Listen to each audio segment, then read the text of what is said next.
오늘은 아침부터 마음이 쓸쓸합니다. 제가 너무나도 사랑하는 아빠의 기일이거든요. 먼저 떠난 아빠를 생각하면 마음 가장 깊은 곳에 있는 묵직한 감정이 저를 마구 흔들어 놓는 것 같아요. 1년 전 오늘 아빠는 제 곁을 떠났지만 아직도 저는 아빠와의 기억 속에서 살고 있어요. 저 때문에 늘 고생했던 우리 아빠. 이제야 제대로 된 효도를 해드릴 수 있겠구나 했는데 야속하게도 하늘은 아빠를 일찍 데려갔어요. 예상하지 못했던 죽음이었기에 저는 한동안 남몰래 아파했습니다. 이런 제 마음을 위로해줄 사람이 없다는 현실이 뼈저리게 느껴졌어요. 아빠가 떠난 후 저는 일에 더 몰두했어요. 하지만 바쁘게 돌아가는 일상 속에서도 아빠에 대한 그리움은 없어지는 것이 아니라 점점 커지기만 했어요.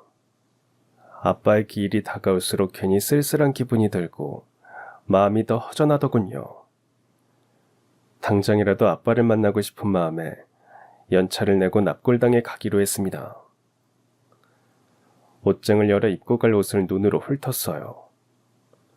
편하게 입고 가려고 옷들을 뒤적이는데 옷장 제일 안쪽에 소중하게 걸어둔 정장 한 벌이 눈에 띄었어요. 제가 변호사 시험에 합격했을 때 아빠가 백화점 명품 매장에서 사준 바로 그 정장이요. 아무거나 입으면 된다는 제 말은 들리지도 않는다는 듯 아빠는 막무가내로 저를 명품 매장에 데려가 옷을 입혀보셨어요. 변호사 아들, 아무거나 입힐 수 없다면서요. 여러 벌 입어본 끝에 가장 마음에 드는 옷을 고르자 아빠는 우리 아들 참 멋지다며 저에게 옷을 선물해 주셨어요. 그날의 기억이 떠오르자 고민할 것도 없이 아빠가 사준 정장을 꺼내 입었습니다. 평소에는 아까워서 입지도 못하는 옷인데 입고 가면 아빠가 좋아할 것 같아서 입기로 결정했죠. 검은색 정장보다 한 톤 밝은 넥타이까지 아빠가 사준 그대로 입었더니 제가 보기에도 제법 근사해 보였어요. 첫 출근을 하던 날 이렇게 차려입은 저를 보고 좋아했던 아빠의 모습이 선명하게 떠올랐어요. 세상에, 누구 아들이 이렇게 훤칠해. 변호사들 아주 난리 나겠네. 우리 아들 만나겠다고 여자들이 줄을 서겠어.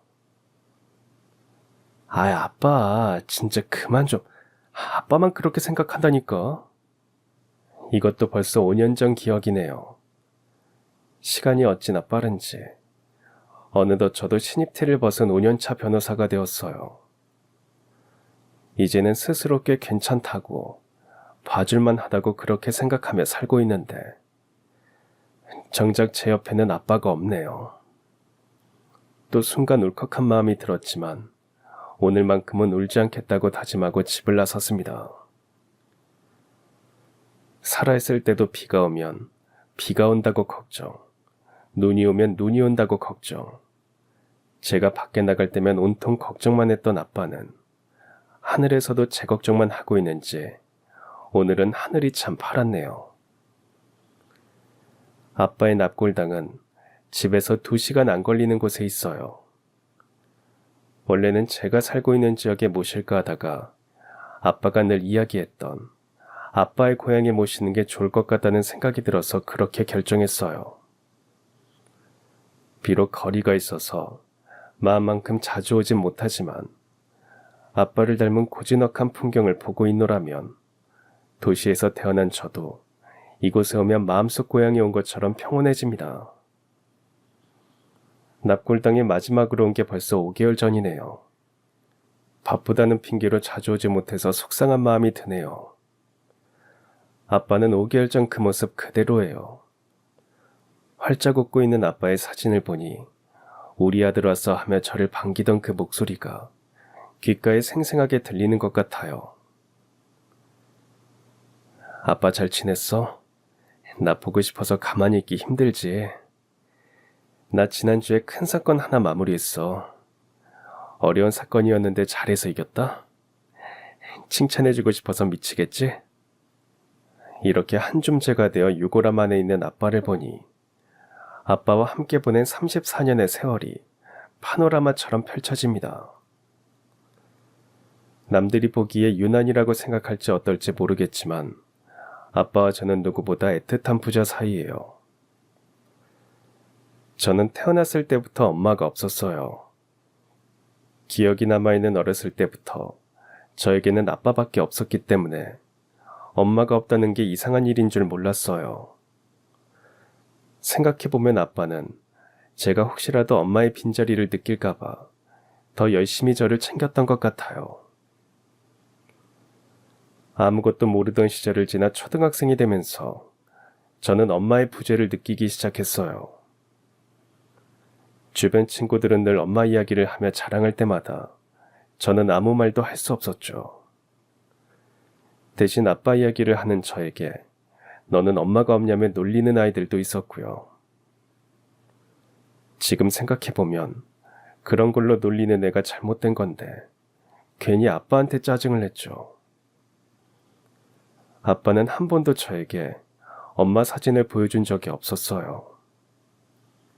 엄마에 대한 관심이 가장 컸던 초등학교 시절에는 하늘에 있는 엄마에 대해서 나중에 제가 크면 꼭 말해주겠다고 할 뿐이었어요. 아빠, 나는 왜 엄마가 없어? 우리 엄마는 어딨어? 엄마는 하늘에 있지. 현진이를 너무 사랑해서 하늘에서 지켜주려고 먼저 가셨어. 현진아, 모든 사람이 엄마랑 아빠가 다 있는 건 아니야. 아들은 엄마가 없지만 이렇게 든든한 아빠가 있잖아. 그래도 애들은 다 엄마 있단 말이야. 나 엄마 없다고 놀려. 그런 걸로 놀리는 친구가 나쁜 거야. 현진이도 절대 그런 걸로 친구들 상처 주면 안 되고. 알겠지? 철이 들면서는 아빠가 굳이 이야기하지 않는데 묻고 싶지 않아 저도 엄마 이야기를 꺼내지 않았어요. 사실상 엄마의 빈자리를 느껴본 적이 없었고요. 아빠 말대로 아빠는 저에게 엄마였고 아빠였고 형제였어요. 아빠는 언제나 그런 사람이었어요. 상처받는 저를 항상 달래주고 묵묵히 제 곁을 지켜주는 수호천사 같은 사람. 원래 회사에 다녔던 아빠는 저를 혼자 키우면서 식당을 운영하게 되셨어요.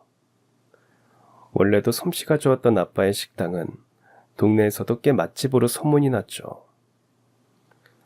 작은 식당이지만 음식도 혼자 하고 서빙도 혼자 하느라 늘 바빴어요.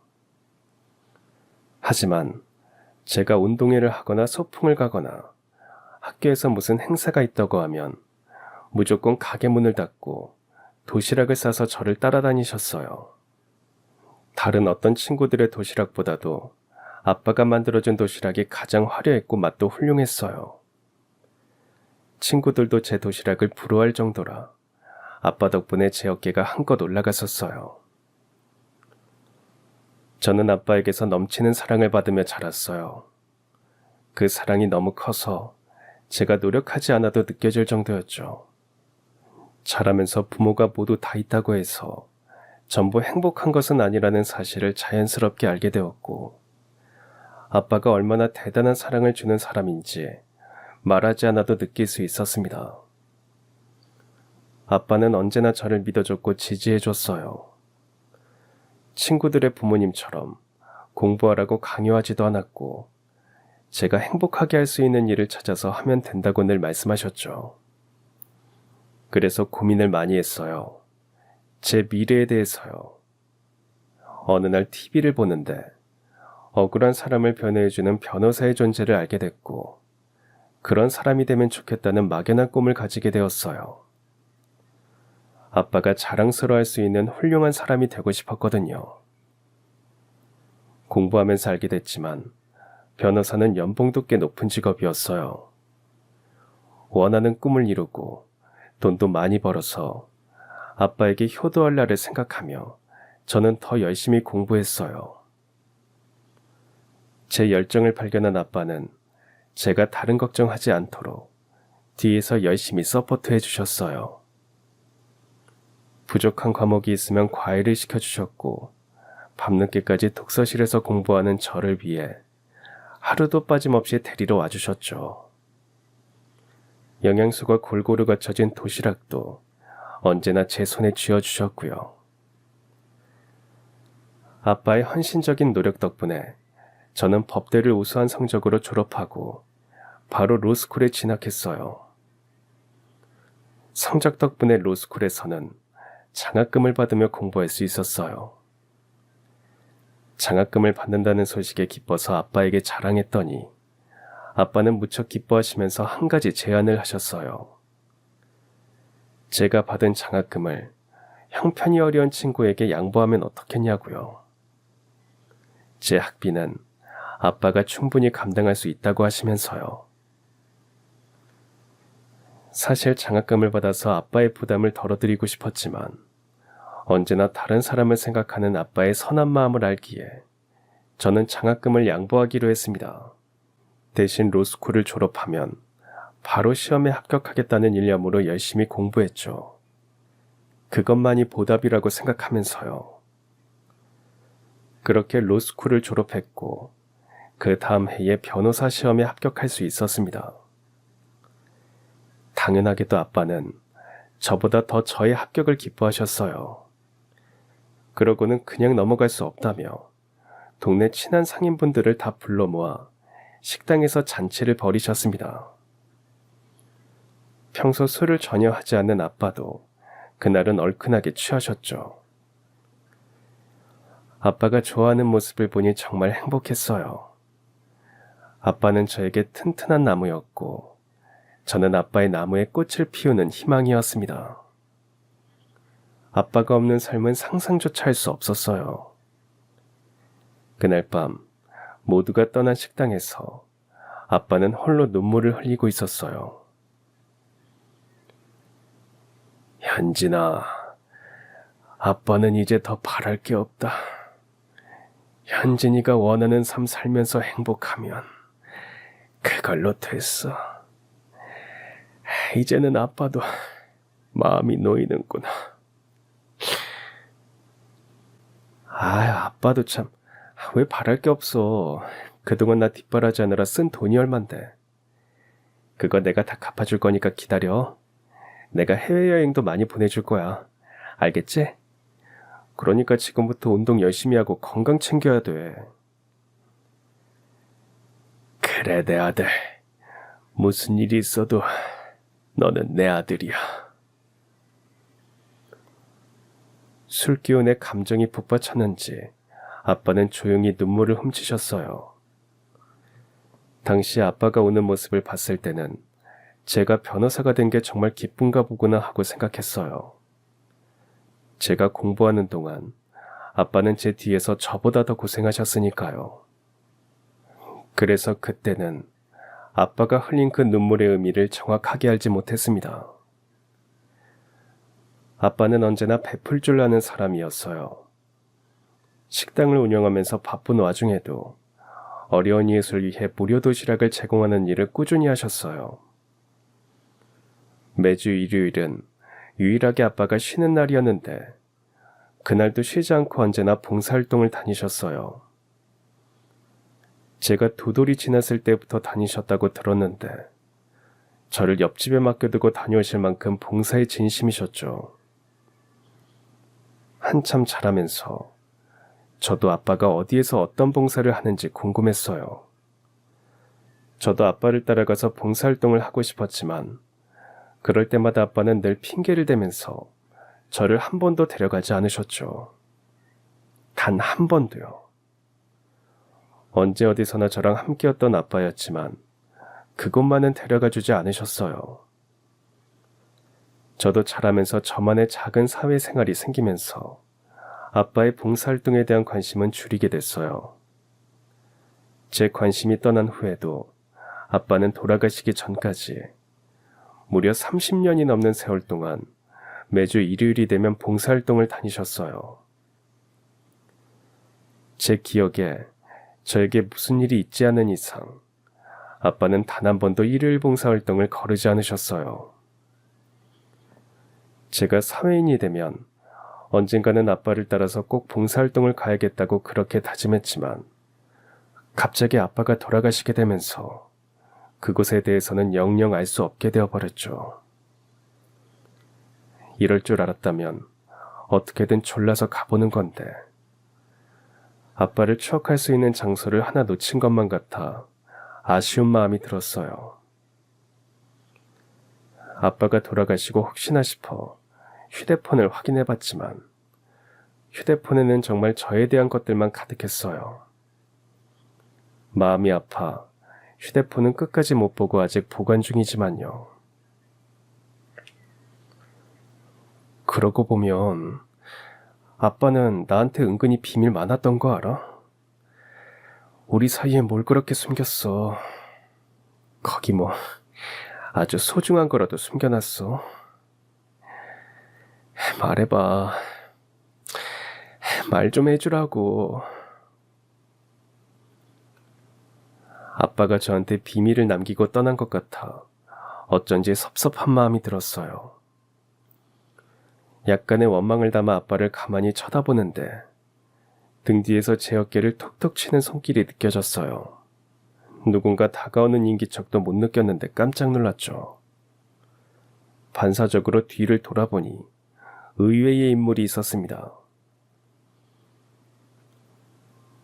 저 최현진 군 맞지요? 네. 제가 최현진이 맞습니다만 스님이 저를 어떻게 하시고... 제 이름을 물어보는 사람은 장상을 입은 스님이었어요. 저는 종교가 따로 없는지라 스님이 저를 알고 있다는 사실이 의아했죠. 아빠와 비슷한 연배로 보이는 스님은 뭐든지 꿰뚫어 볼 것 같은 깊은 눈으로 저의 눈, 코, 입을 유심히 바라보셨어요. 죄를 지은 것도 없는데 스님 앞에 있으니 괜히 발가벗겨진 기분이 들었습니다. 최석훈 거사님이 아버님 맞으시죠? 아이고, 거사님 말씀대로군요. 거사님이라니, 저희 아빠가 절에 다니셨나요? 그런 얘기는 듣지 못해서요. 처음 본 스님의 입에서 아빠와 제 이름이 나오자 깜짝 놀랐어요. 게다가 아빠가 절에 다니고 있었다는 건 알지 못했거든요. 지나가면서라도 들어본 적이 없어서 정말 의아했죠. 도대체 아빠는 저 모르게 또 무슨 일을 하고 다닌 걸까요? 아버지에 대해 드릴 말씀이 있습니다. 괜찮으시면 같이 절로 가시지요. 당황스러웠습니다. 갑자기 아빠에 대해 할 말이 있다고 하시니 도저히 영문을 모르겠더라고요. 무슨 일이냐고 물어도 그저 온화한 표정으로 자신을 따라오라고 하는 스님의 모습에 저도 더는 묻지 않고 입을 다물었어요. 제 차를 타고 절에 가는 동안 머릿속은 온통 물음표로 가득 찼습니다. 창밖의 햇살은 따사로웠지만 마음은 계속 불안했어요. 도대체 스님은 아빠에 대해 무슨 말을 하시려는 걸까? 내비가 알려주는 대로 30분 정도 운전을 했던 것 같은데 생각보다 멀지 않은 곳에 절이 있었어요. 절을 향해 가는 동안 유심히 주변을 살펴봤지만 이곳은 참 낯설었어요. 제 머릿속에 단 한 조각도 비슷한 기억이 없을 정도였죠. 제가 우연이라도 와본 적이 없는 장소라고 확신할 수 있었습니다. 산 중턱에 자리 잡은 절은 아담했지만 고즈넉한 분위기가 느껴졌어요. 절 마당에서는 동자승들이 빗자루로 바닥을 쓸면서 장난을 치고 있었고 그 옆으로 작은 개울이 흐르는 소리가 맑게 울렸어요. 스님은 저를 작은 방으로 데려가셨어요. 현진군은 이곳에서 잠시 기다려 주시겠습니까? 제가 가져올 것이 있습니다.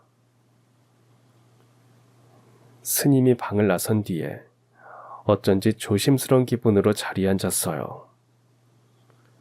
방석 2개와 작은 상을 제외하고 방에는 아무것도 없었어요. 사람 2명 넣으면 꽉 찰 것 같은 좁은 방이었지만 답답하다는 느낌보다는 묘하게 안정감이 느껴졌어요. 얼마나 시간이 흘렀을까. 문 밖에서 인기척이 들렸고 젊은 스님께서 차를 내어주셨어요. 따뜻한 차를 한 입 마시자 저를 이곳으로 데려온 스님이 무언가를 가지고 방으로 돌아오셨습니다. 갑자기 같이 가자고 해서 놀라셨겠습니다. 네, 사실 조금 많이 놀랐습니다. 저 스님, 이제 말씀 좀 해주시겠어요? 저희 아빠에 대해서 하실 말씀이 뭔지. 제가 너무 시간을 끌었지요. 자, 이거 받으십시오. 스님이 저에게 건네주신 건 가운데 부분이 움푹 들어간 낡은 방석이었어요. 얼마나 세월을 보낸 건지 모서리도 낡아져 있었고 군데군데 해져 깨맨 흔적도 있었죠. 영문을 몰라 어리둥절한 표정을 짓는 저를 보며 스님은 말씀을 이으셨어요. 이 방석은 최거사님이 쓰시던 물건입니다. 떠나신 뒤로 아직 정리하지 못하고 제가 보관을 하고 있었는데 가지고 있길 잘했네요. 아빠가 쓰던 방석이요? 그럼 저희 아빠가 이 절에 다니셨다는 건가요? 저한테는 한 번도 티를 낸 적이 없는데 대체 언제 다니셨는지. 매주 일요일이면 늘 절에 와서 정성스럽게 기도를 하셨죠. 거사님은 30년이 넘는 긴 세월 동안 평생을 고행하며 지내셨습니다. 그럼 아빠가 일요일마다 봉사활동을 한다고 말하고 가셨던 곳이 여기였던 건가요? 참 이상했어요. 매주 봉사활동을 간다고 했던 아빠가 절에 갔었다니. 절에 가면서 왜 저에게는 사실을 숨겼을까요? 스님의 이야기를 들었지만 온통 의문투성이었죠. 대체 아빠는 뭐 때문에 평생을 이곳에서 기도했을까? 나에게 말하지 못한 이유가 대체 뭘까? 스님은 제 복잡한 표정을 단번에 읽으시고는 차를 한 입 머금으셨어요. 그러고는 어쩌면 제가 평생 모르고 살았을지도 모를 긴 이야기를 시작하셨습니다. 그동안 일요일마다 거사님이 집을 비우셨을 텐데 궁금하지 않으셨어요? 아빠는 일요일이면 봉사활동을 다니셨어요. 물론 저는 한 번도 같이 간 적이 없어서 아빠가 어디서 어떤 봉사를 하시는지는 모르고요. 어렸을 때는 참 궁금했는데 저도 자라면서 제 생활이 있고 그냥 자연스럽게 그러려니 했던 것 같아요. 그랬군요. 현진군이 7살 때였나. 그 무렵 아빠를 따라오겠다고 어찌나 졸랐는지 한동안 떼놓고 오느라 애먹었다고 말하던 거사님이 얼굴이 떠오르네요. 스님의 한마디 한마디를 집중하며 듣고 있었지만 스님은 쉽게 이야기를 시작하지 않으셨어요. 잠시 생각에 빠진 표정으로 허공을 바라보시더니 저에게로 시선을 옮기셨어요. 참 긴 이야기가 될 것 같네요. 저도 거사님 생각에 현진군에게 갑자기 이야기를 꺼낸 것 같아 마음이 무겁습니다. 어쩐지 입술이 자꾸 타들어갔어요. 스님이 하시려는 이야기가 보통 이야기는 아닐 거라는 직감이 왔습니다. 차를 한 모금 마신 스님은 제게서 시선을 떼지 않으시고 천천히 말씀을 시작하셨어요. 33년 전 이곳에서 최 거사님을 처음 보았죠. 그때는 저도 거사님도 갓 30을 넘긴 청년이었어요. 처음부터 거사님에게 관심이 갔던 것은 아니었습니다. 보시다시피 절이 크지 않아서 기도를 올리러 오시는 분들 대부분을 알고 있었어요. 처음 보는 분이기에 잠시 시선이 갔었습니다. 34년 전이면 제가 2돌이 지났을 때니까 맞네요. 제가 조금 컸을 때 들은 바로는 아빠가 그때부터 저를 옆집에 맡겨두고 봉사활동을 다녔다고 하셨거든요. 초등학교 저학년 때까지 옆집에서 저를 봐주셨던 기억이 나요. 맞습니다. 그 무렵부터 매주 일요일이면 거사님은 늘 절에 와서 기도를 올렸어요. 매주 절을 찾는 분이 없는 것은 아니지만 거사님이 어찌나 간절하게 기도를 하는지 몇 시간을 쉬지 않고 고행을 하는 거사님에게 자연스럽게 눈이 갔습니다. 비슷한 나이로 보여서 그런지 더 관심이 갔죠. 조용히 절에 와서 기도를 하고 늘 조용히 집으로 돌아가셨어요. 가기 전 마당 옆 산책로에서 하늘을 바라보며 잠시 걷는 것도 거사님이 즐겨하는 행동이었죠. 조용히 왔다가 조용히 가는 사람. 저 사람에게는 무슨 사연이 있을까 늘 궁금했습니다. 제가 도돌이 됐을 때부터 작년에 돌아가시기 전까지 무려 30년이 넘는 세월 동안 매주 간절하게 어떤 기도를 드렸던 걸까요? 살아오면서 저 스스로 아빠에 대해 모르는 것이 없는 아들이라고 자부했는데 스님이 말씀하시는 아빠는 낯선 타인 같았어요. 그렇게 거사님이 고행하는 모습을 1년 넘게 지켜보다가 산책하실 때 슬쩍 물 한 잔을 들고 가 여쭈었어요. 젊은 분이 무슨 사연이 있어서 그리도 애처롭게 기도를 하시느냐고요. 처음에는 자식을 위해서 기도한다고만 할 뿐 더는 말씀하시지 않기에 저는 자녀분이 혹시 어디 아프신 건가 짐작만 해야 했죠. 저를 위해 기도를 하셨다는 게 무슨 말인지 이해는 가지만 그렇다고 이렇게 저에게까지 비밀로 할 이유가 있었는지 아빠 마음을 통 모르겠네요. 제가 거사님께 말을 걸었던 그날 이후로 우리는 종종 눈인사를 나누었어요.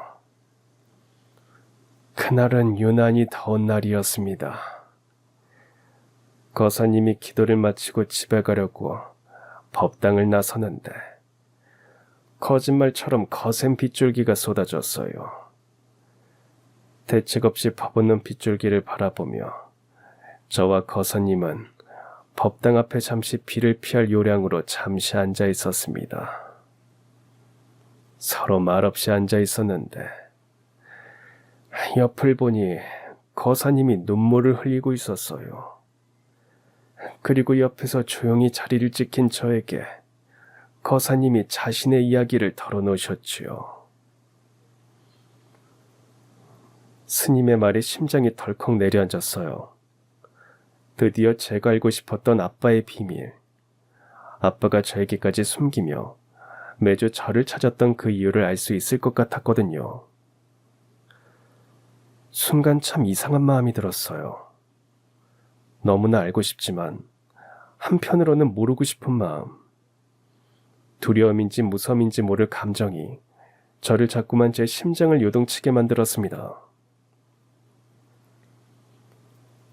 지금으로부터 34년 전, 최 거사님은 큰 사고를 당하셨습니다. 부모님의 산소에 갔다가 늦은 밤에 차를 타고 집으로 돌아가는 길이었죠. 아마 현진군이의 첫돌을 맞이하기 2달 전이었을 거예요. 오랜만에 부모님을 뵙느라 시간 가는 줄 몰랐던 거사님은 밤이 돼서야 집으로 출발할 수 있었습니다. 금방 어둠이 내려앉았고 조명이 지금처럼 잘 되어 있지 않았기 때문에 거사님은 더 신경을 써서 조심조심 운전하고 있었대요. 그날따라 안개도 짙어서 더 신경 쓰고 있었는데 갑자기 뒤에 나타난 차가 거사님의 차를 비껴가듯이 치고 그대로 가드레일을 들이받은 겁니다.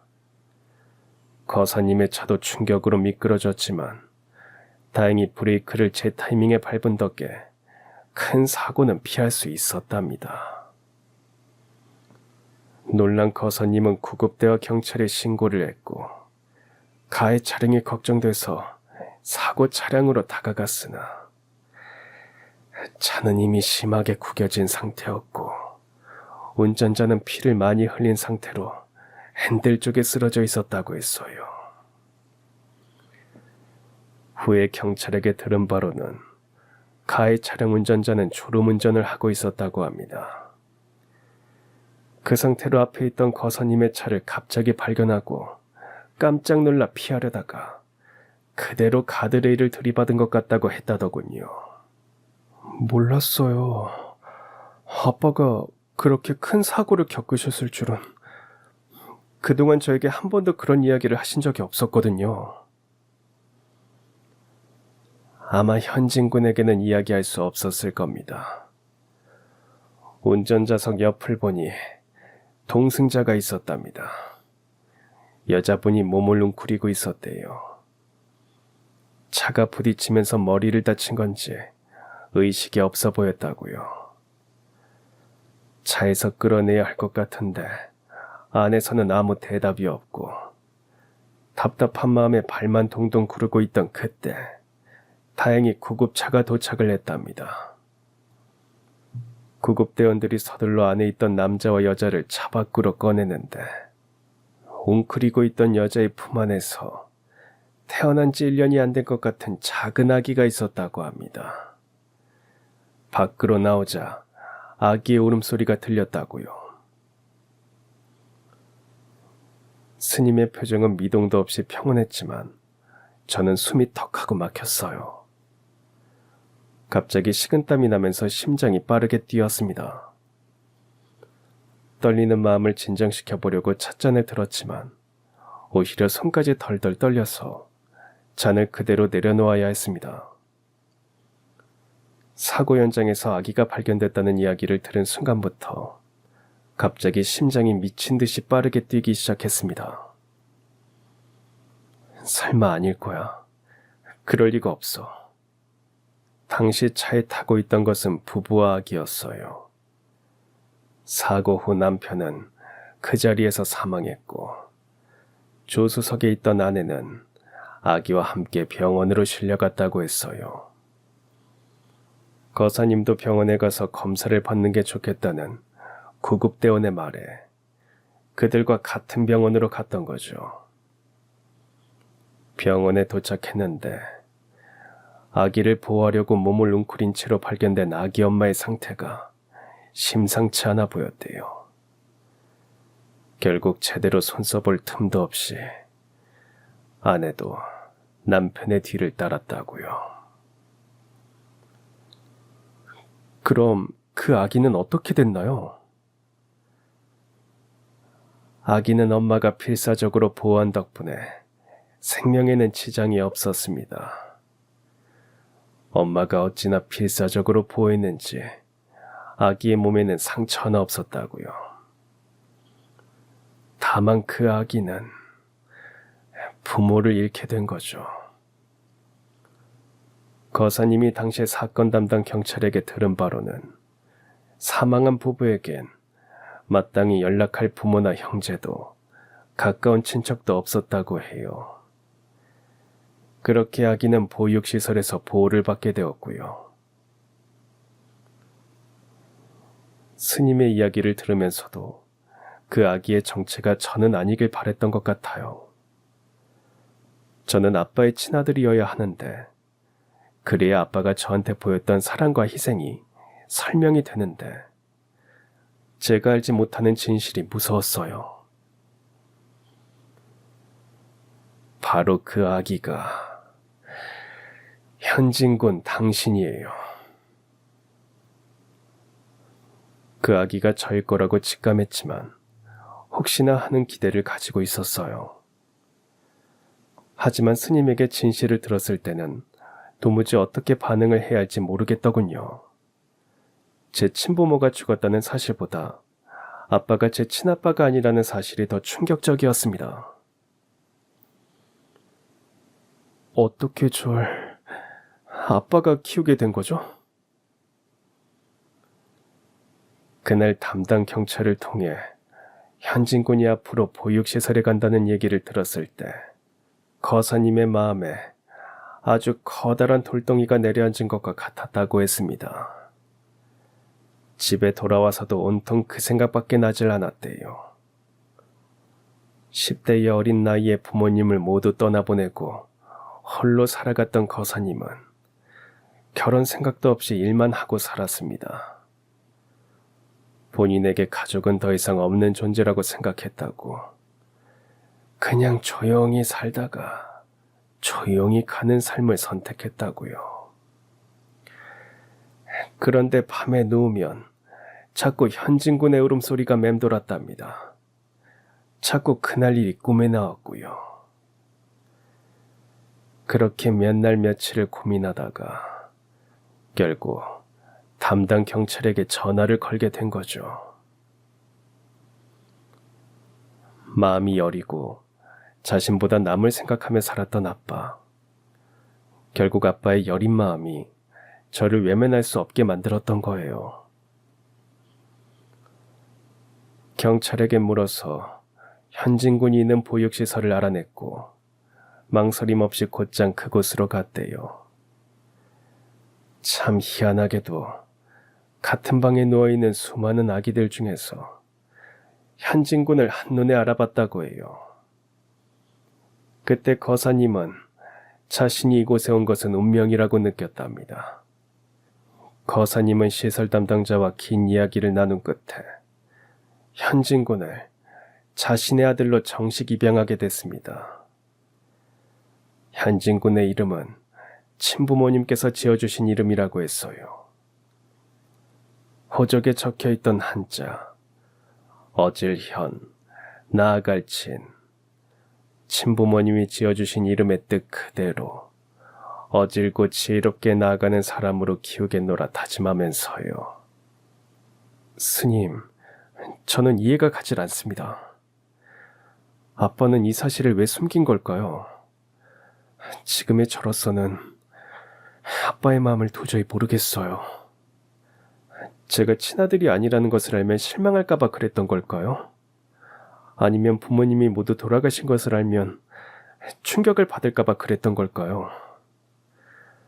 아빠는 저에게 은인인데 왜 저에게 그 사실을 말하지 않은 걸까요? 거사님의 마음을 제가 감히 헤아릴 수 있겠습니까? 다만 왜 오랜 시간 고행을 하셨는지는 알고 있습니다. 대체 그 이유가 뭐죠? 거사님은 현진군을 데려온 날부터 매일이 행복으로 가득 찼다고 하셨습니다. 말도 못하는 작은 생명이 어찌나 위안이 되던지 그날부터 세상이 다르게 보였다고요. 자신은 오직 이 아이를 위해 태어난 게 아니었을까 하는 그런 생각까지 들었다고 하셨습니다. 처음에는 저에게 말씀하셨던 대로 현진군의 건강을 위해 기도를 시작하셨죠. 하지만 시간이 흐를수록 거사님이 누리고 있는 이 기쁨과 행복이 온전히 자신의 것이라고 느껴지지 않았대요. 그러면서 현진군의 친부모님 생각이 나서 죄스러운 감정이 들었다고 하셨죠. 그래서 현진군의 친부모님에 대한 미안한 마음과 안타까운 마음이 커져 괴로워하셨어요. 본인이 그곳을 지나지 않았더라면 사고도 나지 않았을 거라면서요. 그랬다면 현진군과 친부모님이 온전하게 행복할 수 있었을 거라면서요. 스님의 말을 듣는데 망치로 한 대 얻어맞은 것처럼 머리가 멍하게 울리는 것 같았어요. 쑥쑥 자라는 제 모습을 보며 흐뭇해하는 순간에도 아빠는 제 친부모님에 대한 죄책감을 늘 마음 한구석에 남겨두고 있었을 거라는 생각을 하니 마음이 먹먹해졌습니다. 그래서 그 뒤로는 현진군의 친부모님의 명복을 빌며 그 어떤 사람보다 정성 들여 고행을 하셨죠. 그렇게 30년이 넘는 세월 동안 정말 빠진 날이 손에 꼽을 정도로 매주 일요일이면 현진군의 친부모님을 위해 시간을 내셨던 거예요.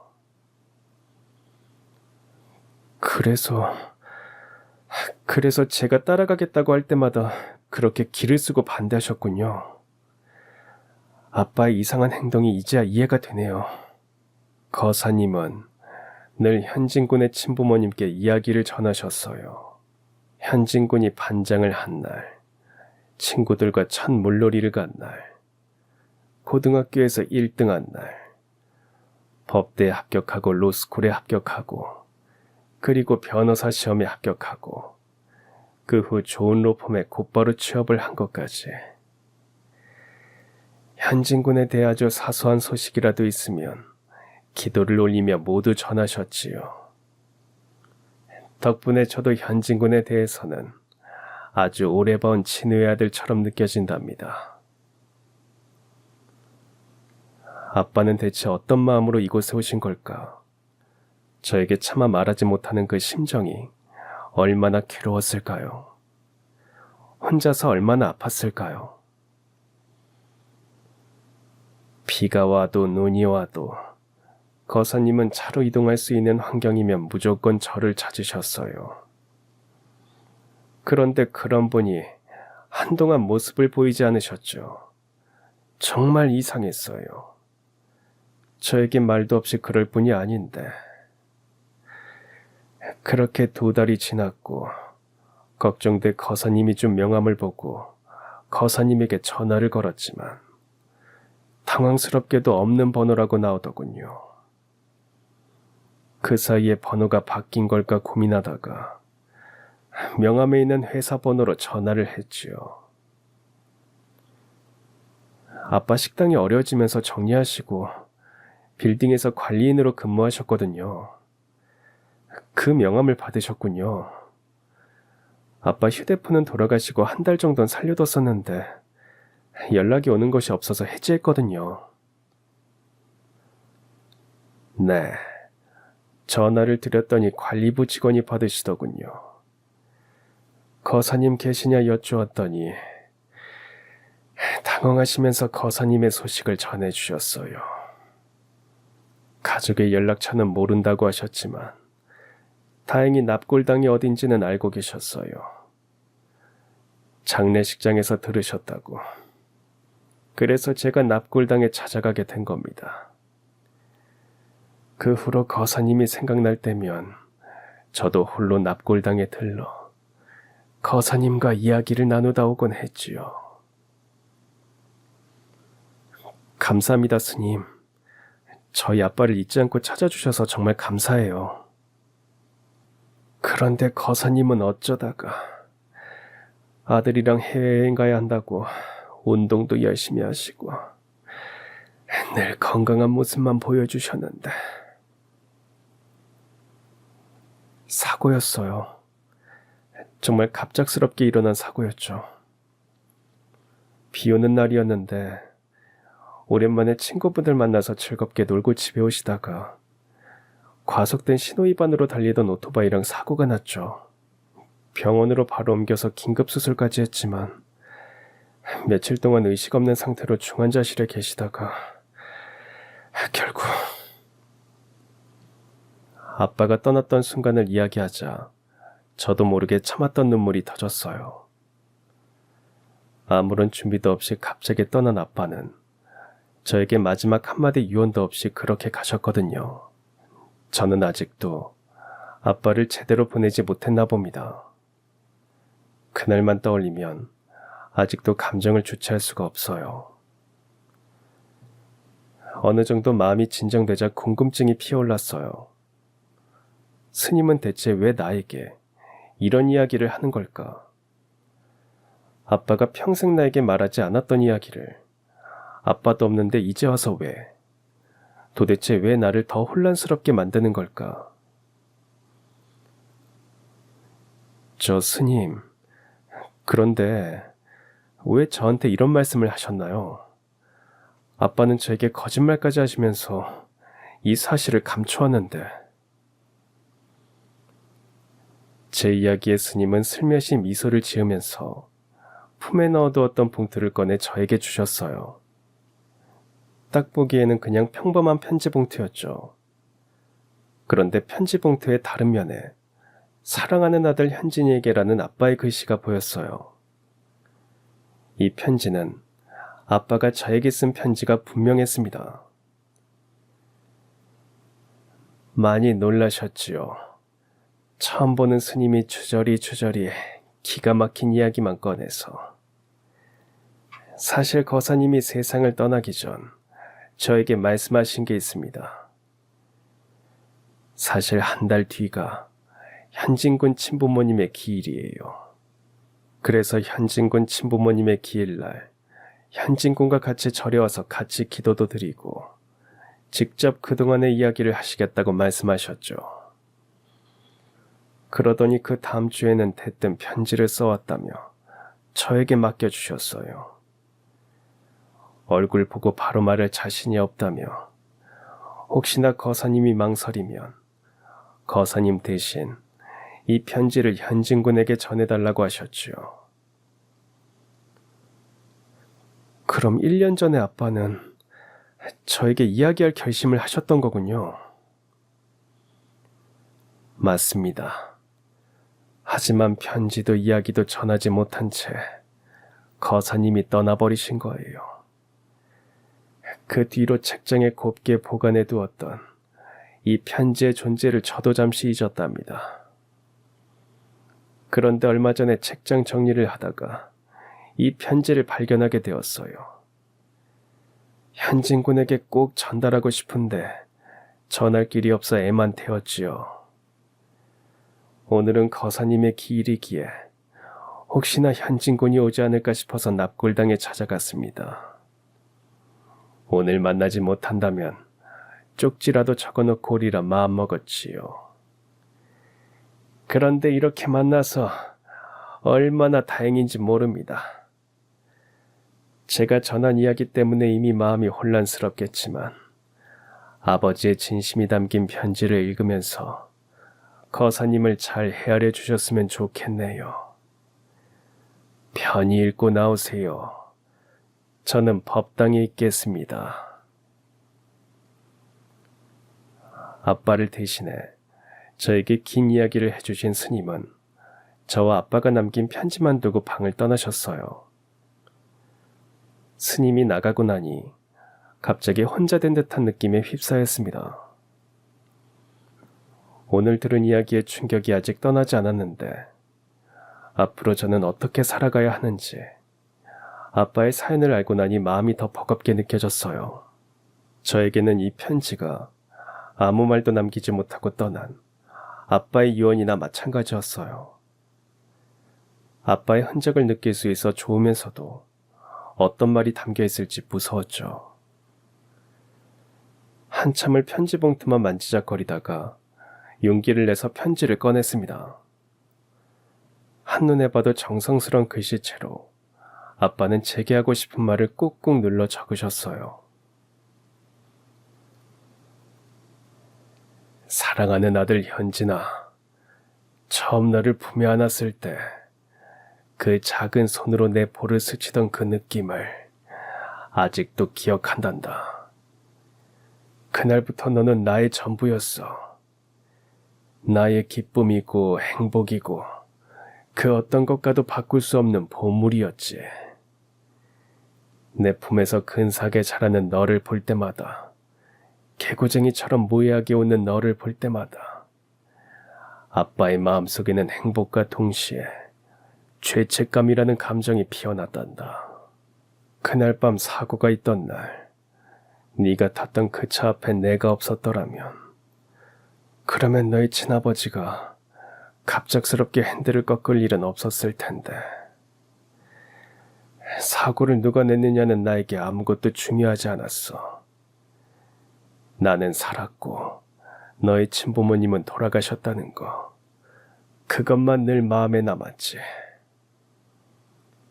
너를 거두면서도 내가 그럴 자격이 있는지 수없이 고민했단다. 하지만 나는 너를 외면할 수 없었어. 운명을 스스로 저버리는 것과 마찬가지라고 느껴졌거든. 아들아, 네가 자라는 시간만큼 나는 너희 친부모님의 명복을 빌었단다. 너를 키우는 기쁨을 오롯이 내가 누리는 대신 너만은 반드시 행복하게 해주겠다고. 그러니 걱정 말고 편히 쉬시라고 빌고 또 빌었단다.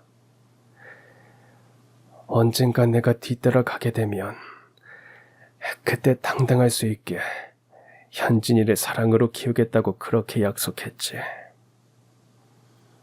현진이 네가 이 사실을 알게 된다면 나에게 배신감을 느끼진 않을지, 그동안 숨긴 것에 대해 원망하지는 않을지 걱정이 앞서지만, 그래도 너에게 말을 해줘야겠지.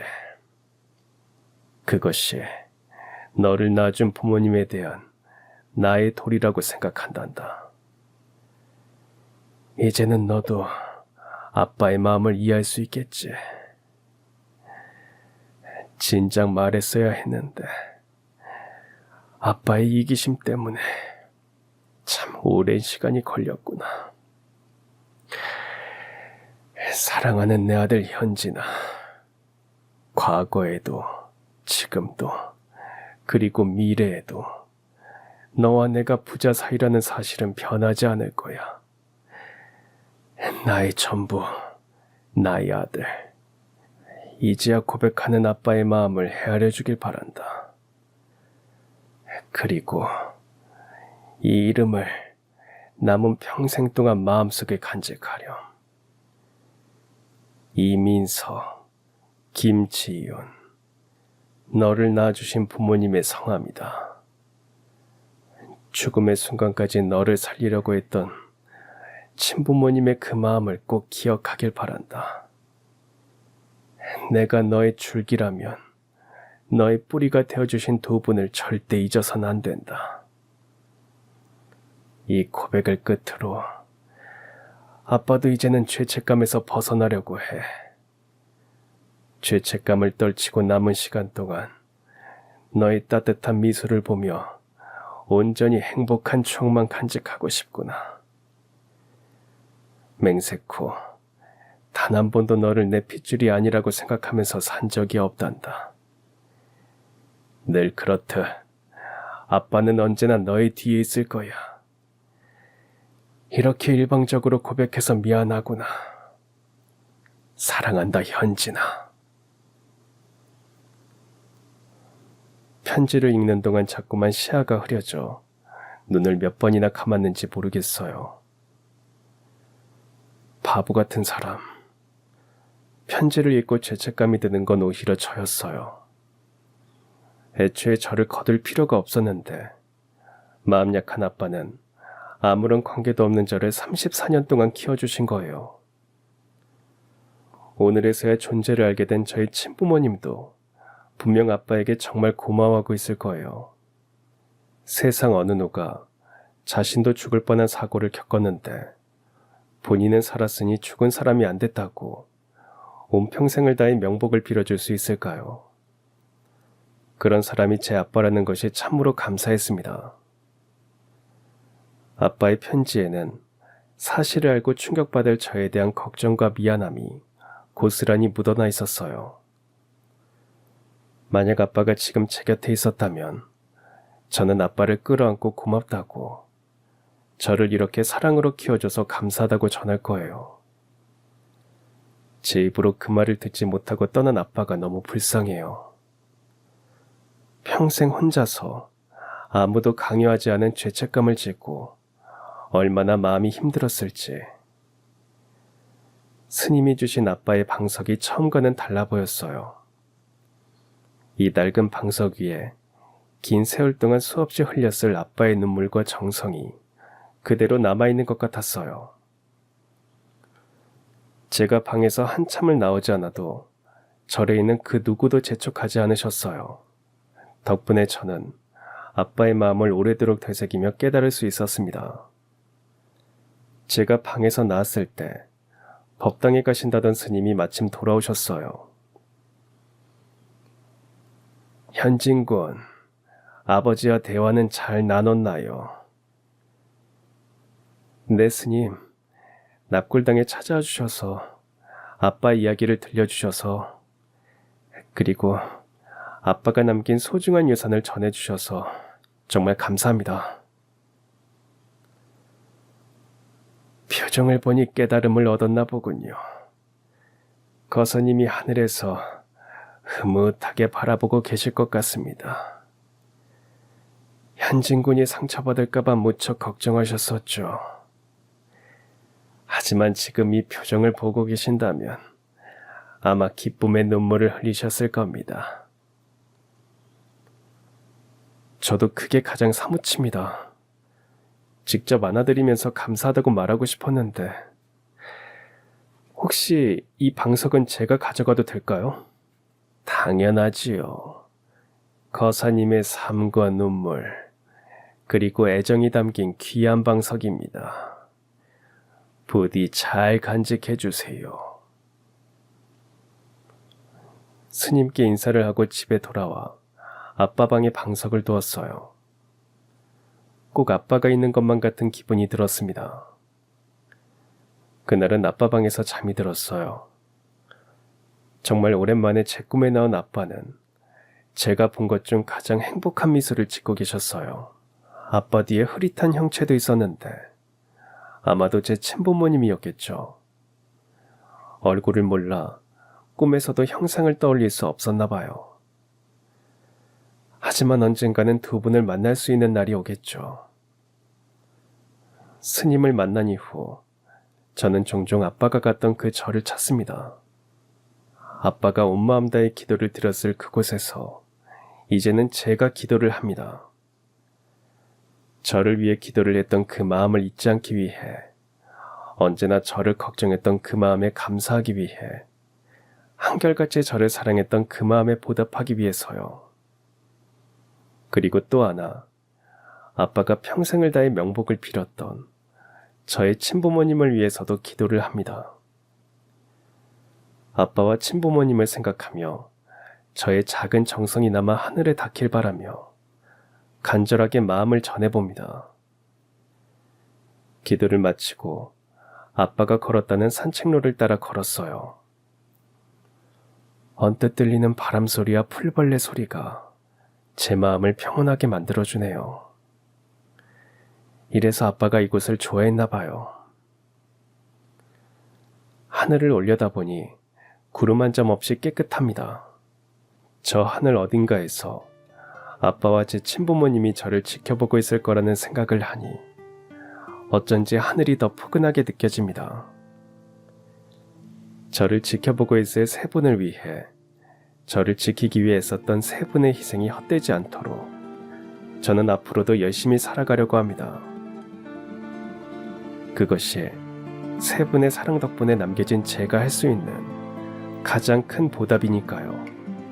먼 훗날 아빠와 친부모님을 만나게 되는 날, 세 분 덕분에 나 이렇게 잘 살았노라고 말할 수 있도록 그렇게 하루하루 소중히 살아가겠습니다. 그럼 지금까지 사연 들어주셔서 감사합니다. 사연이 재밌으셨다면 구독과 좋아요 부탁드려요. 감사합니다. 안녕히 계세요.